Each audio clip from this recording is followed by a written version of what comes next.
The release of watchOS 11 is just around the corner, or at least the first developer beta, and if that's an update that you're looking forward to downloading and installing on your device, then you found the right video. It's extremely important to keep in mind that when attempting to download and install such a beta update as watchOS 11 on your Apple device, and you do this the wrong way, you run the risk of losing your information, or worst case scenario, you could completely brick your device. And if you have a newer Apple Watch series such as the Apple Watch Series 7 or newer, then you do have to send your Apple Watch to Apple in order to restore your device. So there are 5 very important safety steps that you need to follow in order to make sure that this goes as seamless and as smooth as possible. The first safety step I recommend is to not install this watchOS 11 beta on your main device, and the reason I say this is because with the initial betas of watchOS 11, they tend to be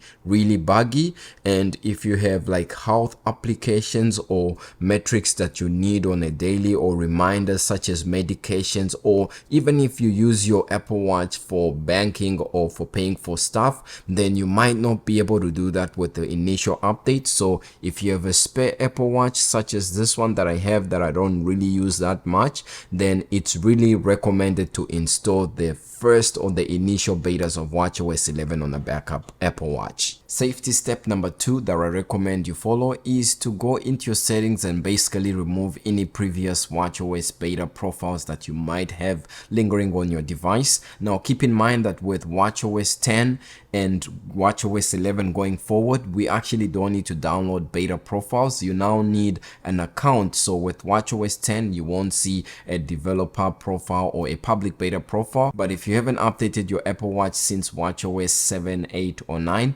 then you want to go ahead and remove that profile. You can find the profile section by going into the settings on your Apple Watch and then go to general, and if you go all the way down, you see this section that says profiles, and if you click then you see a profile that's related to an older version of watchOS, then you want to go ahead and delete that profile from your device. Important safety step number 3 is to make sure you restart your device after deleting the profile, just to make sure that you restart your device without any prior betas, and also you are giving watchOS 11 a fresh start to be able to try out the new beta updates. Important safety step number 4 that I recommend you follow is to make sure you back up your Apple Watch just in case if you need to restore your device or your data. So backing up your Apple Watch is actually pretty simple because the Apple Watch and the iPhones are best buddies. So in order to back up your Apple Watch, you can do this by backing up your iPhone,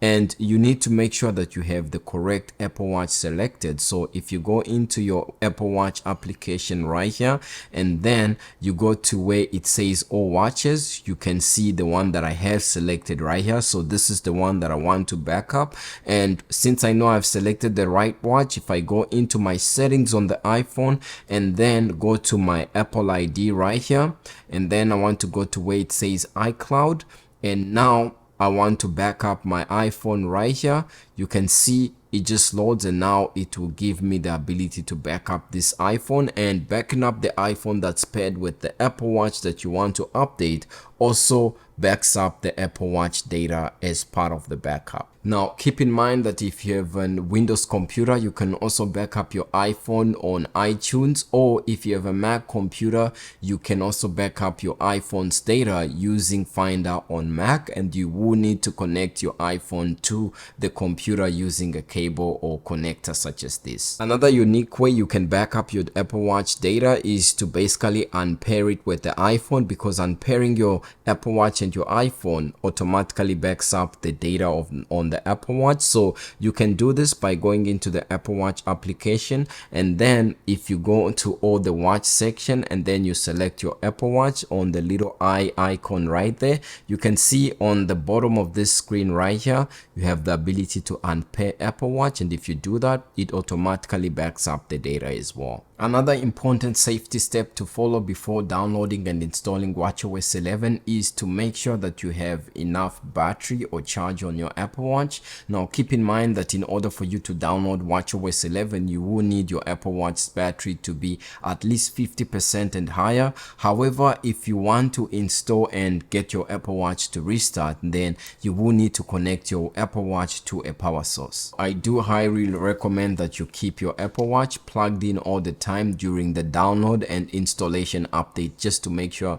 you don't run out of charge while doing this, as if your Apple Watch shuts down during the update, it could completely be bricked. With those crucial important safety steps out of the way, this is how you're going to be able to update your Apple Watch to the latest watchOS 11. First thing to do in order to update your Apple Watch is to make sure you update the iPhone that's connected to your Apple Watch. So at this point in time, since we're talking about watchOS 11, the corresponding iOS version that you will need to update your iPhone to is iOS 18 developer beta, or the beta of iOS 18. And I do recommend you follow the important safety steps mentioned in my video up here that talks about how to update your iPhone to iOS 18 safely. And then once your iPhone has been updated to the latest iOS 18 betas, you want to open up the browser of your choice, and you want to open up the website that says developer.apple.com. Then you should look something like this, and if you click on the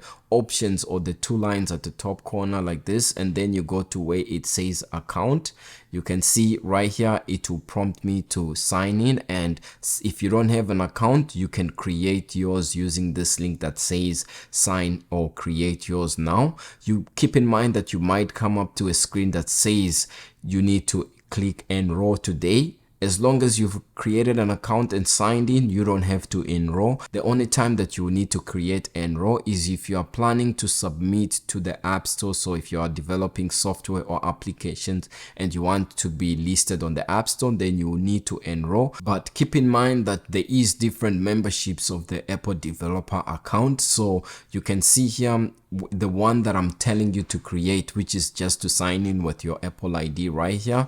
It's free, because you notice this section here says it's free. However, if you do want to then submit in the Apple developer program by submitting software or applications, then you will be charged $99 per year to keep your account active. So as long as you create your or sign in with your Apple ID, you can see here OS beta releases or operating system beta releases are free, and that's why I recommend you just sign in but don't click enroll, and you'll be good to go. Basically, after that, you want to open up your Apple Watch application like this, and then you want to go to where it says general, and then go to software update.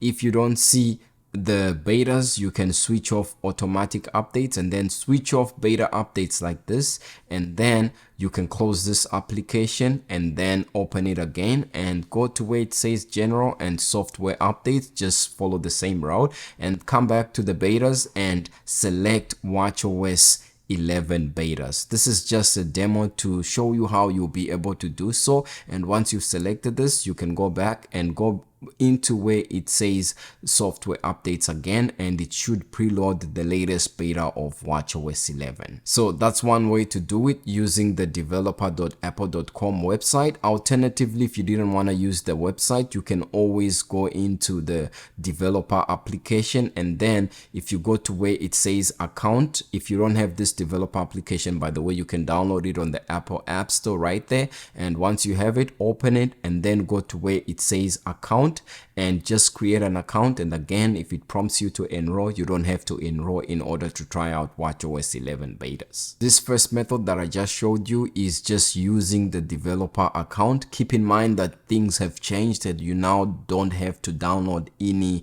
profiles with watchOS 10 or watchOS 11 going forward. Apple authenticates that you have a developer account, and they'll be able to give you the OS or operating system release. So the second way you can update your device is using what's called a public beta profile, and you can create a public beta profile by going to this website that says beta.apple.com. When you open it up, it looks like this. This is just a demo, but it will have auto-populated with iOS 18 and watchOS 11. If you don't have an account on this page, what you want to do is sign up or sign in if you already have an account. And once you've signed in, Again, you don't have to enroll into anything. As long as you have a beta account, then you'll be able to do the same settings on your Apple Watch. And then once you go to software update, you won't see the developer profile. You might only see the public beta profile, since you only created a public beta, and you can select that. If you don't see it,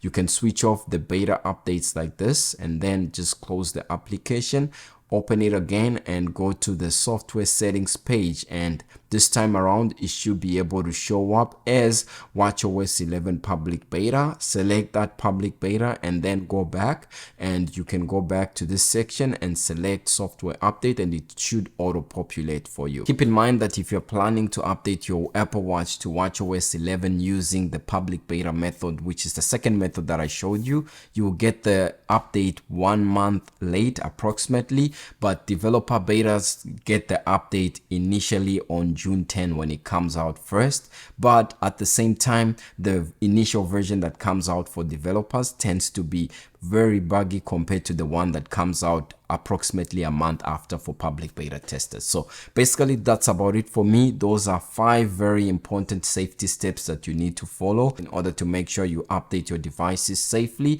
And at the same time, I'll be updating my iPhone to iOS 18 and watchOS 11. So if that's something that you are interested in and you wanna follow my journey, definitely do hit like and subscribe so that you stay up to date. Peace.